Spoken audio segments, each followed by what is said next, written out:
Salut à toutes et à tous. Dans cette vidéo, je vous propose de découvrir la bibliothèque Python Panda qui contient tous les outils nécessaires à l'analyse des données en table. La bibliothèque Panda est en particulier bien adaptée au traitement des fichiers CSV volumineux, typiquement plusieurs centaines de milliers de lignes, qu'un tableur classique ne pourrait pas ouvrir et exploiter correctement. La bibliothèque Panda est très utilisée dans le domaine des data science par exemple, où il est nécessaire de traiter des données en masse afin de faire apparaître les éventuelles corrélations susceptibles d'exister entre elles. Vous êtes prêts? Alors, c'est parti! Cette vidéo propose de nombreux exemples de code Python. Afin de bien les assimiler, n'hésitez pas à mettre la vidéo sur pause quand cela vous est nécessaire, puis tapez sur votre IDE Python préféré les différents codes afin de bien les assimiler. C'est en effet en codant que l'on apprend à coder.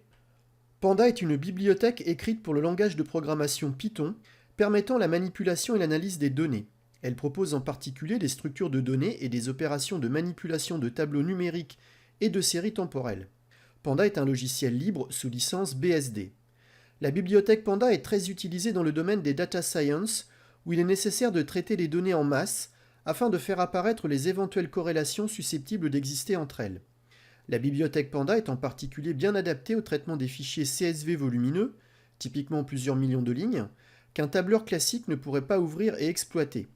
Dans cette capsule vidéo, nous allons aborder les bases de la data science, qui est un secteur d'activité en pleine expansion, avec des débouchés professionnels extrêmement attractifs. Bien évidemment, nous ne ferons qu'effleurer le sujet tant il est vaste. Si vous souhaitez en savoir plus sur les fonctionnalités avancées de Panda, appliquées à la data science, je vous propose d'aller faire un tour sur le site panda.pydata.org. Vous y trouverez tous les compléments nécessaires afin de satisfaire votre curiosité. Le sigle CSV, Comma Separated Values, désigne un fichier informatique d'extension .csv de type tableur, dont les valeurs sont séparées par des virgules. Ce format est intimement lié à l'exportation ou l'importation de bases de données, MySQL ou Oracle par exemple. Le format CSV est un format de type texte simple qui est utilisé dans de nombreux contextes lorsque de grandes quantités de données doivent être fusionnées sans être directement connectées les unes aux autres. Des tableurs grapheurs tels qu'Excel de Microsoft ou Calc de LibreOffice et des bases de données telles que MySQL et Oracle sont capables d'importer et d'exporter des fichiers CSV. Néanmoins, en raison de sa structure basique, le format de fichier CSV est adapté uniquement pour des données structurées simples. Il existe deux types de structures de données dans Panda, les séries et les data frames.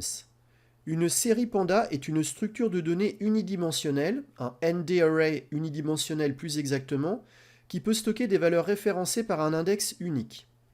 Un Panda Data Frame est une structure bidimensionnelle de données pouvant être représentée par une table dotée de lignes et de colonnes.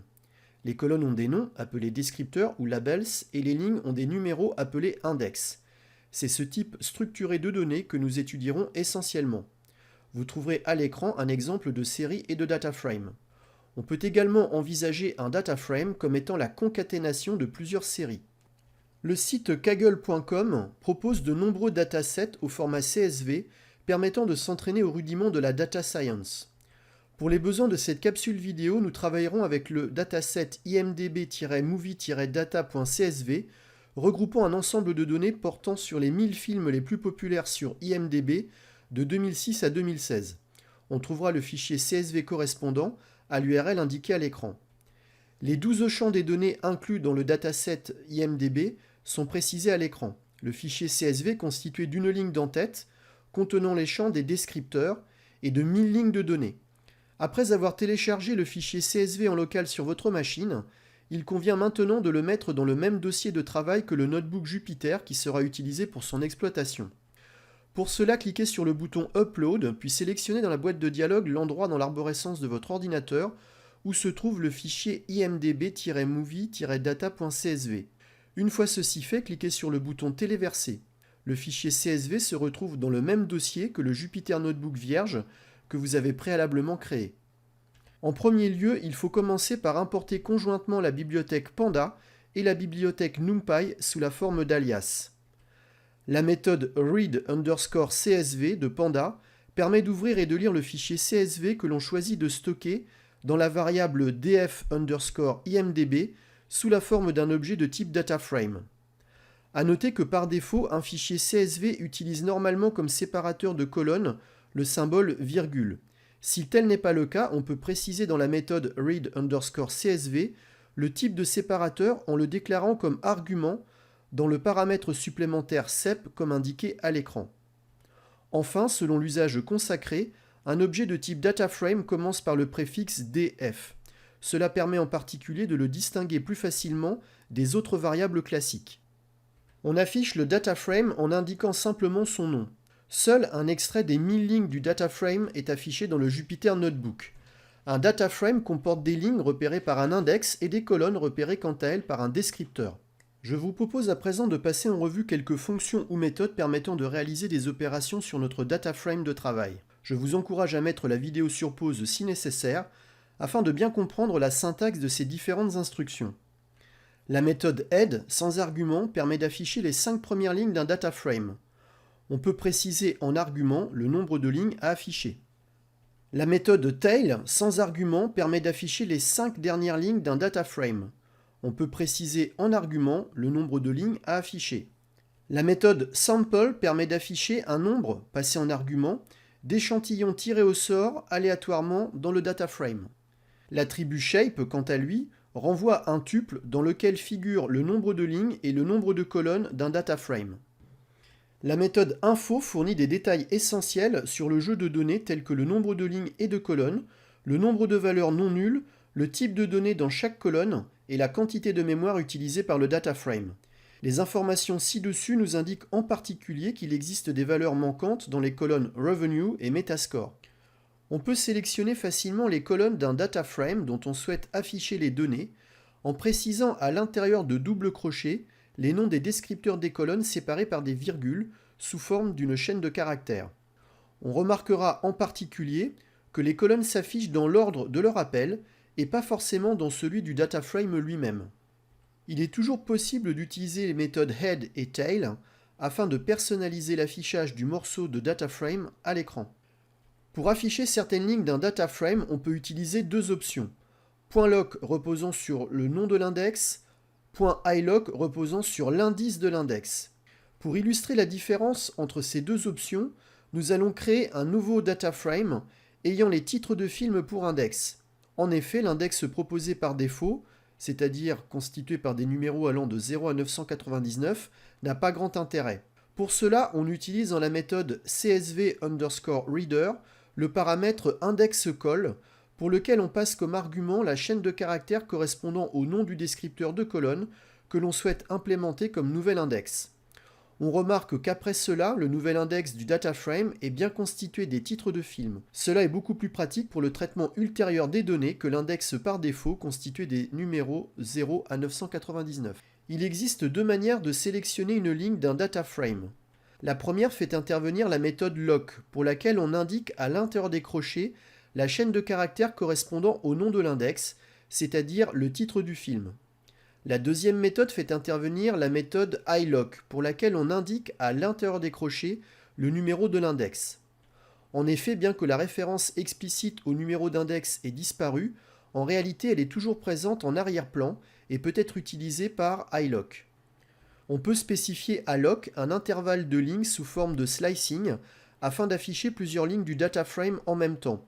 Cela se fait sous la forme indiquée à l'écran. On peut également spécifier à iloc un intervalle de lignes sous forme de slicing afin d'afficher plusieurs lignes du DataFrame en même temps. Cela se fait sous la forme indiquée à l'écran. Attention néanmoins à remarquer que contrairement au slicing intervenant avec loc, dans celui intervenant avec iloc, l'index de fin est exclu. Nous venons de voir comment sélectionner des colonnes ou des lignes d'un DataFrame, mais comment procéder si nous voulons effectuer une sélection conditionnelle? Par exemple, comment faire si nous souhaitons filtrer notre DataFrame de films pour n'afficher que ceux réalisés par Ridley Scott ou ceux ayant obtenu une note supérieure ou égale à 8 sur 10. Pour cela, nous sélectionnerons une colonne du DataFrame en lui appliquant une condition booléenne. Dans l'exemple à l'écran, on filtre le DataFrame sur le descripteur Director afin d'afficher tous les films du réalisateur Ridley Scott. Dans ce deuxième exemple de sélection conditionnelle, on filtre le DataFrame sur le descripteur Rating afin d'afficher les films ayant obtenu une note supérieure ou égale à 8,6 sur 10 sur IMDb. Nous pouvons enrichir les conditions pouvant être appliquées à un DataFrame en utilisant des opérateurs logiques tels que pipe pour ou et E, donc Esperluette ou E commercial pour E. On peut enchaîner autant de conditions que l'on souhaite afin de réaliser des filtres personnalisés. Dans l'exemple ci-dessous, on applique un filtre conditionnel permettant de rechercher tous les films de Christopher Nolan et ayant obtenu une note supérieure ou égale à 8,6 sur 10. L'une des principales tâches d'un data scientist est de s'assurer de l'intégrité du dataset collecté. Le dataframe df_new_imdb ne contient pas de doublons, c'est-à-dire de lignes en double comme le montre la méthode duplicated visible à l'écran. Afin d'illustrer la technique permettant de nettoyer les doublons présents dans un jeu de données, nous allons volontairement créer des doublons dans un dataframe temporaire de test, noté df_new_imdb_temp. Un moyen simple d'y parvenir est d'utiliser la méthode append afin de concaténer notre dataframe avec lui-même. Le nouveau dataframe contient 2000 lignes, c'est-à-dire 1000 doublons. Toutes les lignes du dataframe df_new_imdb_temp sont en double. La présence de doublons est confirmée par la méthode duplicated comme indiqué à l'écran. Pour supprimer les doublons, on utilise la méthode drop_duplicates. Les doublons ont bien été supprimés comme le confirme la méthode duplicated. L'utilisation de inPlace égale true comme paramètre de la méthode drop_duplicates modifiera le dataframe directement sans devoir passer par une réaffectation du dataframe dans une nouvelle variable. Enfin, remarquons que le paramètre inPlace égale true indique à Panda d'attribuer automatiquement ce que l'on a l'intention de faire à la variable d'origine elle-même, ici df_new_imdb_temp. Souvent, les jeux de données, récupérés via des fichiers CSV, peuvent comporter des descripteurs de champs de colonnes non harmonisés, mélange de majuscules ou de minuscules par exemple, des espaces, des fautes de frappe, des symboles étranges liés à des problèmes d'encodage de caractères. Il convient donc, si nécessaire, de pouvoir procéder à leur nettoyage avant de pouvoir sereinement attaquer l'exploitation des données du dataset. L'étape 1 consiste à visualiser les noms des descripteurs des colonnes avec l'attribut columns, comme indiqué à l'écran. L'étape 2 consiste à modifier les noms des descripteurs des colonnes avec la méthode rename et l'attribut columns. L'attribut columns est un dictionnaire dont les clés sont les anciens noms des descripteurs et les valeurs les nouveaux. Un exemple de ce type d'implémentation Python est donné à l'écran. Cette technique permet de modifier uniquement les descripteurs devant être modifiés, les autres étant conservés. Si on souhaite modifier tous les noms des descripteurs de colonnes, on peut utiliser l'attribut columns combiné à une liste constituée des nouveaux noms comme indiqué à l'écran. Une astuce très puissante permettant d'uniformiser rapidement tous les descripteurs en minuscules consiste à combiner l'attribut columns à une liste par compréhension et à la méthode lower.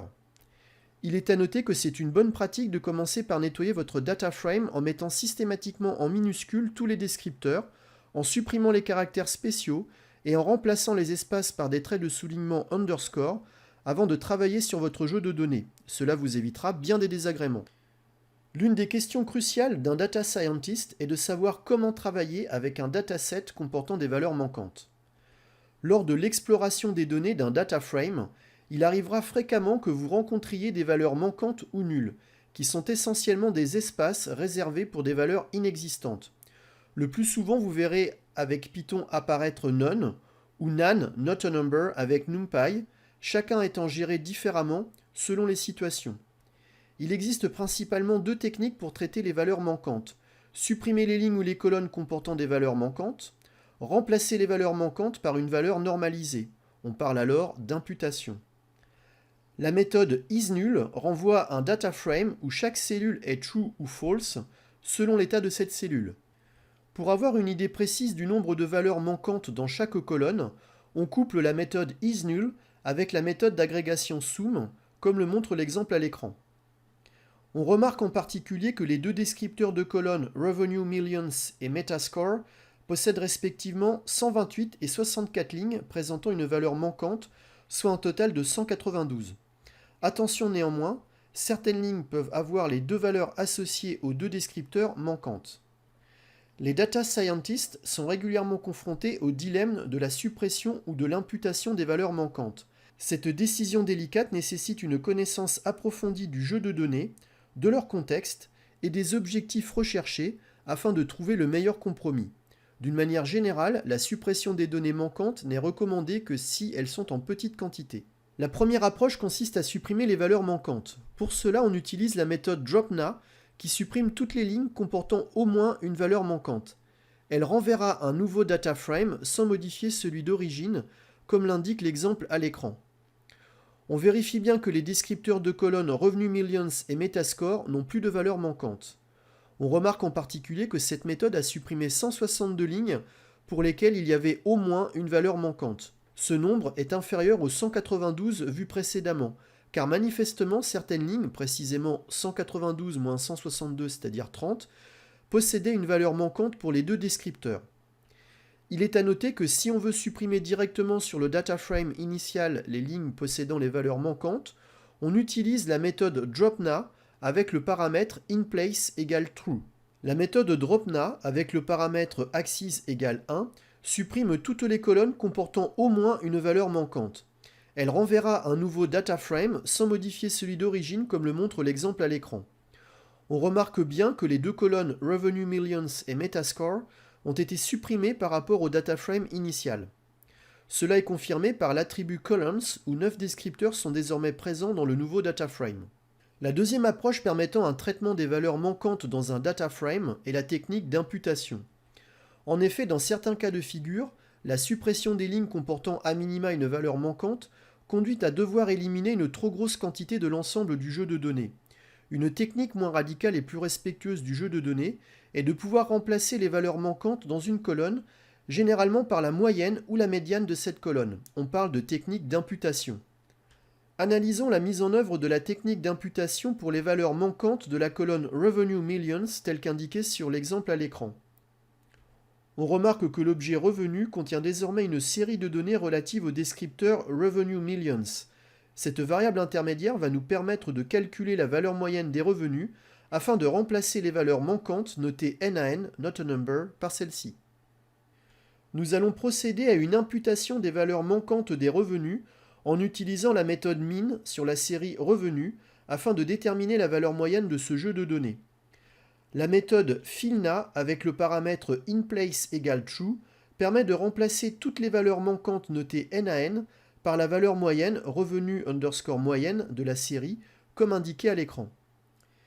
Il ne reste plus qu'à appliquer la méthode fillNA sur la colonne revenue underscore millions du data frame df underscore new underscore imdb afin de remplacer les NaN de cette colonne par la valeur moyenne précédemment calculée. On observe bien que toutes les valeurs manquantes notées NaN de la colonne revenue underscore millions ont été remplacées par la valeur moyenne de la série.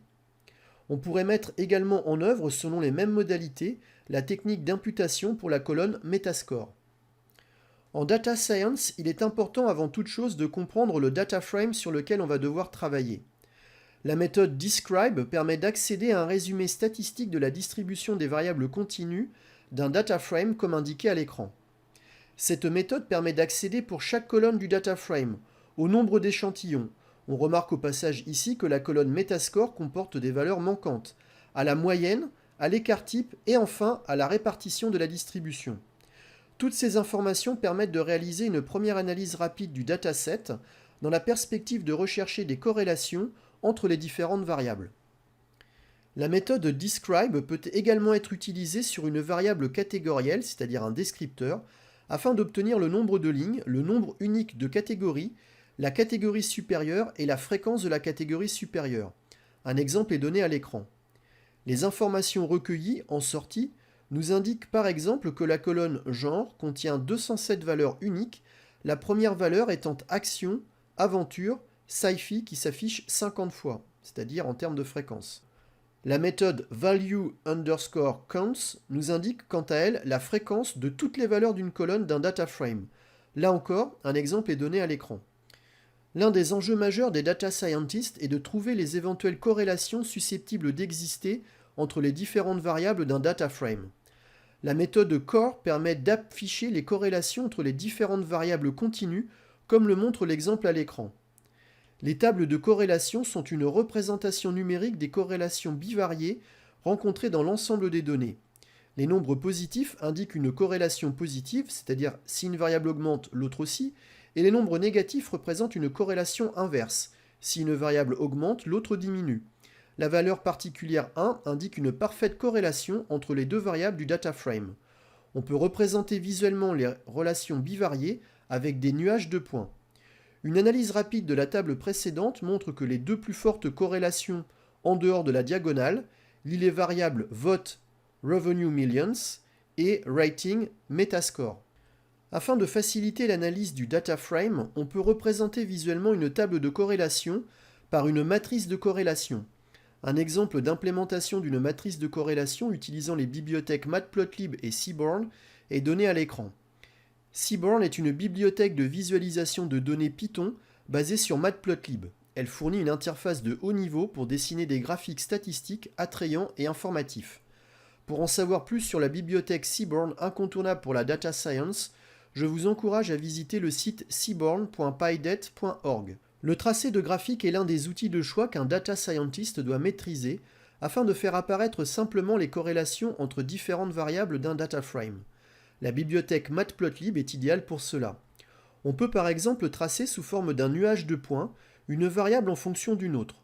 Un exemple de code permettant de réaliser cela depuis notre data frame est donné à l'écran. Il est également possible de tracer des histogrammes. Cela est notamment intéressant pour analyser la distribution de la fréquence d'une variable catégorielle. Enfin, on peut tracer des boîtes rendant compte visuellement de la distribution des données d'une variable catégorielle. Outre le maximum et le minimum ainsi que la médiane, cette représentation graphique fait également apparaître le quartile haut et le quartile bas.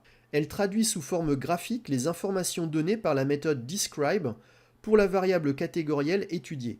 Intéressons-nous pour finir à la meilleure manière d'appliquer par exemple une fonction aux données d'un data frame. Il est possible d'itérer sur un data frame ou une série comme on le ferait sur une liste. Néanmoins, sur des jeux de données très grands, le processus est très lent. Une alternative possible est d'appliquer avec la méthode apply une fonction à l'ensemble des données du data frame. Prenons comme exemple la mise en œuvre d'une fonction appliquée à l'ensemble d'un data frame. Utilisons une fonction permettant de classifier les films selon 3 catégories en fonction de leur rating tel qu'indiqué à l'écran. Une nouvelle colonne intitulée rating_category sera créée pour l'occasion. Le code de la fonction et son implémentation sur les données de notre data frame de test sont donnés à l'écran. Je vous laisse le soin de mettre la vidéo si nécessaire sur pause afin de bien vous imprégner des détails du code. D'une manière générale, la méthode apply est beaucoup plus rapide sur un data frame comportant de très nombreuses données que l'itération manuelle sur les lignes, car Panda utilise la vectorisation. Cette technique permet d'appliquer des traitements à l'ensemble d'un data frame sans devoir traiter individuellement ces éléments. L'affichage des 10 premières lignes de notre data frame de test indique bien la présence de la nouvelle colonne intitulée rating_category et des mentions attribuées par notre fonction en fonction du rating du film. Voilà, j'espère que vous en savez désormais un peu plus sur la data science et la manière de travailler sur un data frame. Bien évidemment, je n'ai fait qu'effleurer le sujet, mais cette capsule vidéo constitue néanmoins un bon début pour celles et ceux d'entre vous qui souhaiteraient aller plus loin. Je vous remercie de votre attention et vous dis à très vite pour de nouvelles aventures. À bientôt, au revoir.